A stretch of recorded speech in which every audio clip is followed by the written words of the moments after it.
not just a big political party, we are a family. Sometimes a dysfunctional family, but a family nonetheless.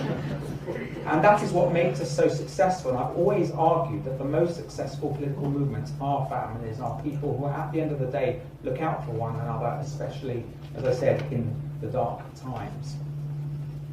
But we face two significant difficulties as a movement, as a party.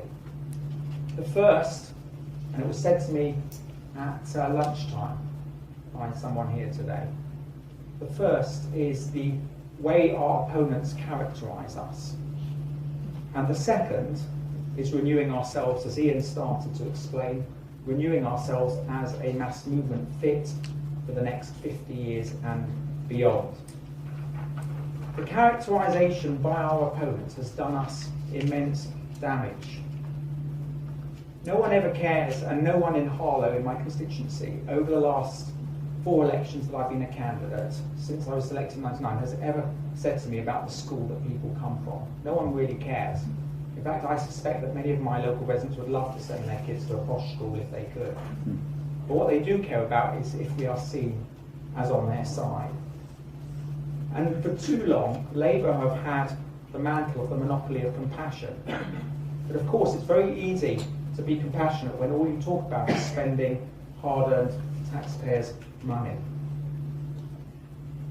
But we have to have a moral mission as well. When the socialist knocks on the door, they have a very powerful message. Okay, people may know, they may think that the Labour are going to mess up the economy. Yes, they bankrupted the country. But when they knock on the door, they think this guy, we may not agree with him, but this guy or this lady is here for the underdog. And we have to change that. When we knock at the door, for so long people have thought of us just as the party of the economy, incredibly important, as the Prime Minister said, just as the party of austerity, just as the party of finance. And we have to change that. And the manifesto, which we brought before the electorate, I believe, started to do that. The manifesto and what the government have been doing since, both in what the Prime Minister said and what the Chancellor did, has changed that. Because what is our moral mission? How can we best explain to the public about what we stand for and what we represent? How best can we show the public when we knock on doors that we have a moral mission too? I don't mean what goes on in people's bedrooms, by the way. I'm talking about a moral mission, a statement about our values. And the answer is very simple. It was said by Winston Churchill a very long time ago, who I'm very proud to say, by the way, was the MP for Harlow and Epping between 1924 and 1945. But he said, we are the party of the ladder. And that is exactly what we are about. If you are in poverty, we will get you out of it, we will give you a ladder to get into work. If you're in a low-paid job, we'll transform your wages and help you with a ladder to get a better job and cut your taxes. If you're a low earner and want to buy your home, whether it is right to buy or help to buy, we will give you a ladder to do that. If you're a parent who wants to send your kid to a brilliant school, state school, or go make sure that your grandparents have that hip operation in the hospital of their choice with quality service, we will give you a ladder to do that. If you're a business who needs to thrive, who needs to make profit, who needs to ensure that they can employ as many people as possible to create the wealth for our economy, we will give you that ladder by cutting your taxes and cutting your regulations. We are the party of the ladder. We are the party of aspiration. We are the party of achievement. We are the party of the workers.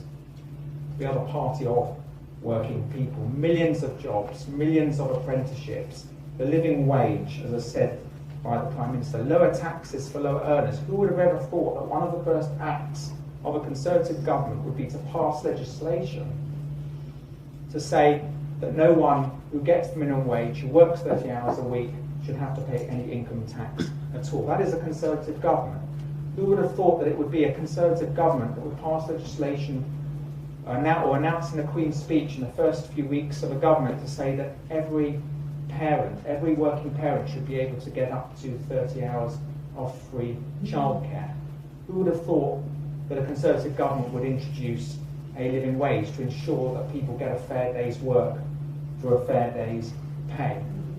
These are incredible policies and give us a wonderful narrative in which to frame our argument as the party of the ladder, as the party of the workers, as the party for working people. So at a stroke, we take away Labour's so-called monopoly on compassion. At a stroke, we take away what the public feel, or have felt in the past wrongly, that we are not on their side. And if you don't believe me, let me just quote you a few things that some Labour leadership candidates have said about the Labour Party. Yvette Cooper: Labour are ultimately the anti-workers' party.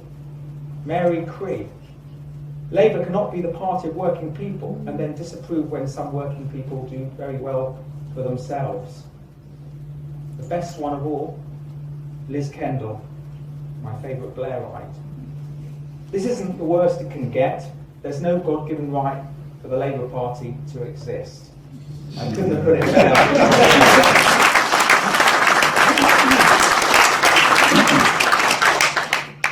And what that shows is that there is all to play for.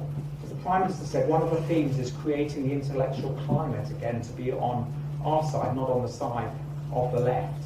And the opportunity is there for us to grasp it. The Labour Party are all over the place, whoever gets elected as leader. And so we have that opportunity. We've got to use it. We've got to use the narrative that the government are giving us with every policy to frame that narrative about the party of the ladder, about the party of working people, about being the workers' party.